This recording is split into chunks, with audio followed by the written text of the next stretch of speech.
I'll be talking about the specific motion of a gyroscope called gyroscopic precession. Now, gyroscopes are found in ships, airplanes, and even satellites to stabilize the motion of those vehicles. This is a toy gyroscope. It's a beautifully made gyroscope. It's an antique I got from a flea market for just $3. And I'm going to set it spinning by pulling this thread very shortly. And it's going to be kept on this plastic stand. And we're going to try to observe the motion of this gyroscope.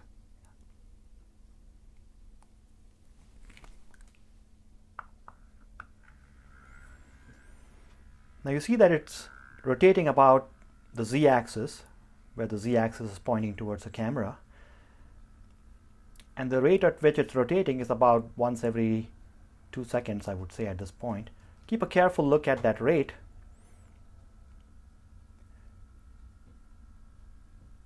Now, as the circular disc part of the gyroscope loses angular velocity, you'll find that it's going faster and faster. It's now about once every second, and then it stops because it hits the sheet of paper. And then it points in a certain direction, and that's what gives the gyroscope its popularity. It keeps that direction very true. So a ship could be, like the Titanic, could be in very choppy waters and it would keep the ship going steady. However, I guess it would also make the ship hit the iceberg.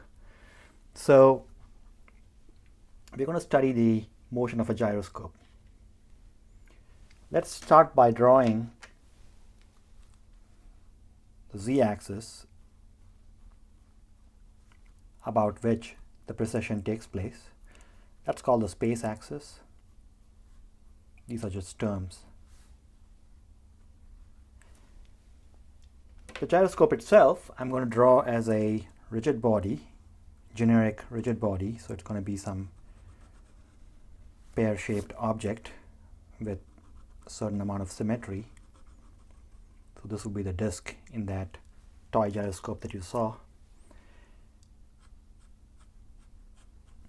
That's the axis of symmetry about which the gyroscope is rotating with some angular speed. I'm going to call this the body angular velocity, and that's called the body axis.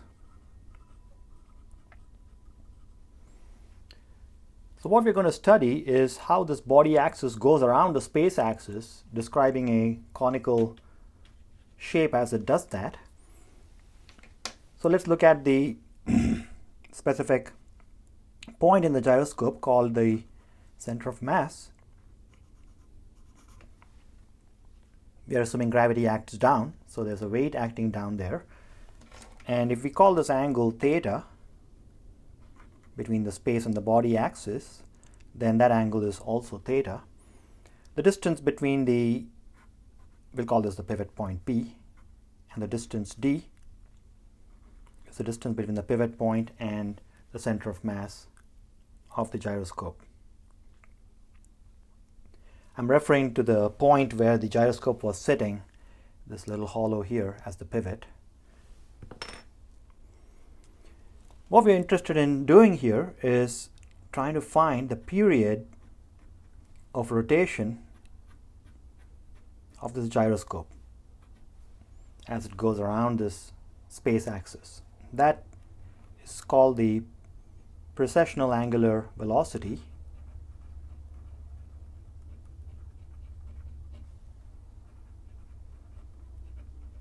Capital omega p, and that's called the body angular velocity, little omega b.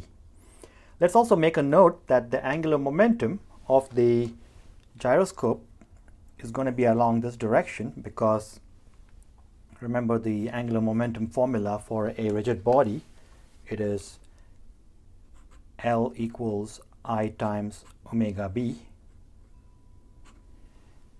Omega b in this case is pointing along the body axis by the way I chose omega b to be rotating, and so L is also pointing along the same body axis. Let's try to understand the behavior of precession. Specifically, we want to find a formula for omega p and also try to explain why, as little omega b kept decreasing due to friction, capital omega p took up the slack and went faster and faster. That's what we are trying to explain. Newton's second law says the sum of all the torques about the pivot is equal to the rate of change of angular momentum.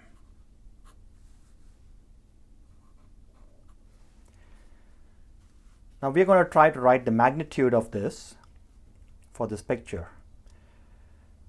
The magnitude of the torque is r cross f.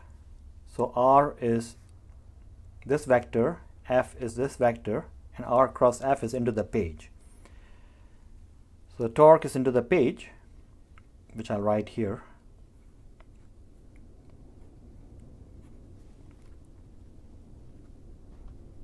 And the magnitude of that torque is mgd sine theta, because it's rf sine theta. And that should be equal to the magnitude of dl by dt, which is simply dl by dt without the vector sign. We are going to try to find dl by dt, and that would solve the problem. So here what I'm going to do is think of the angular momentum not in real space, but in an abstract space called the angular momentum space. In that space, the angular momentum goes from one position to another position. So as this gyroscope goes into the page and then comes out on this side, comes out of the page here, and then goes back into the page, this L vector is going to keep shifting its position. Okay, so that's what I'm trying to represent here. Now for a small change in the shift, let's say the angle is delta phi. So if I'm able to find what this delta L is, my job is done.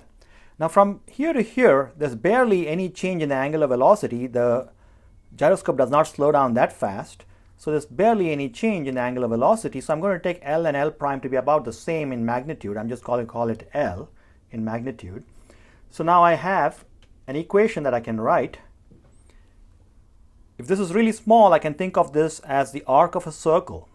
Now for a circular arc, the change in angle, delta phi, is given by the arc length, which is delta L, divided by the radius, which is L. So that's an equation that enables us to find delta L in terms of delta phi. Let's save that. Now let's try to find dl by dt using basic calculus.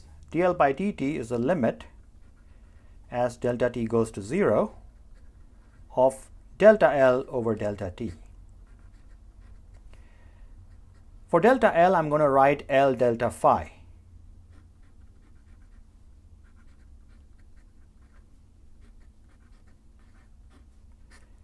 Now I've already told you L does not change very much in this little bit, so I'm going to take that L outside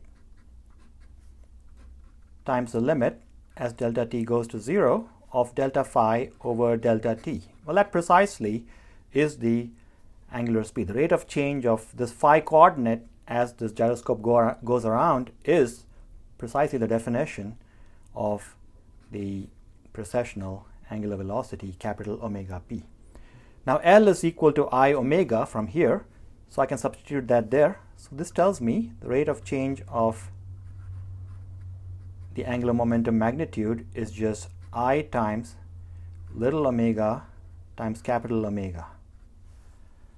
Very interesting equation. So what I'm going to do now is substitute this into Newton's law, which I'll call equation 1. So I'm going to work with equation 1 next. I have mgd sine theta is equal to I times omega b times sigma p.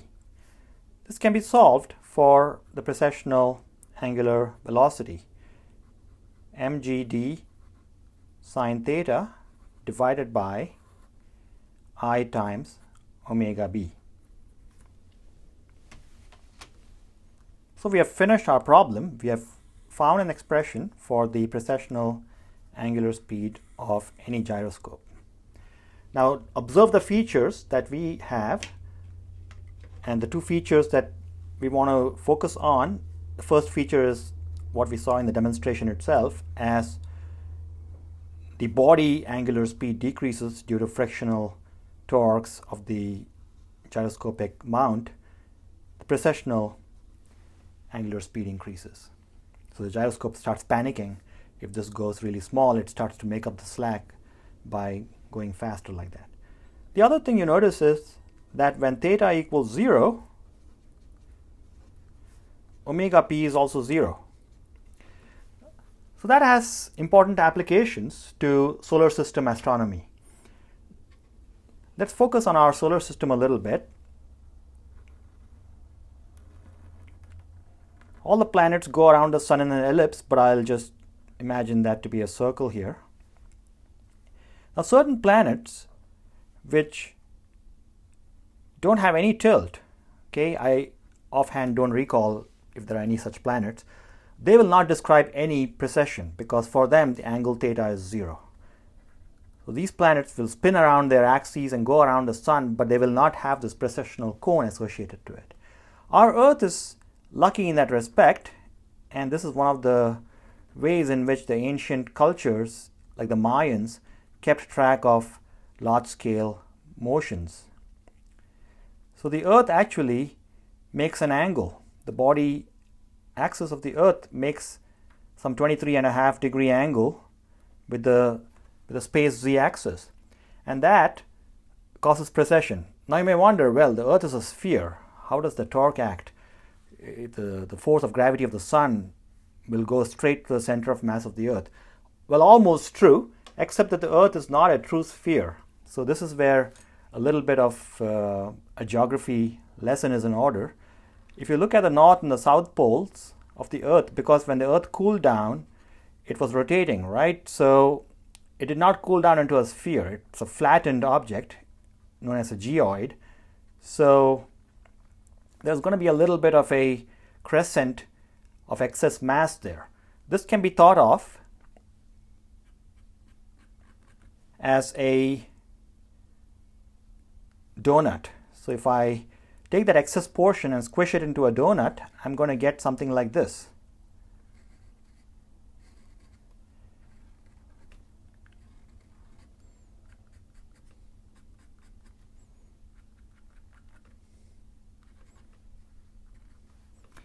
Well, that does not look very different from that. So now you have the force of gravity and you have this shape, and so your Earth is ready to become a gyroscope. So the Earth will describe a conical shape, and that conical shape will take a certain amount of time to go around once. That time is called the Mayan Great Year.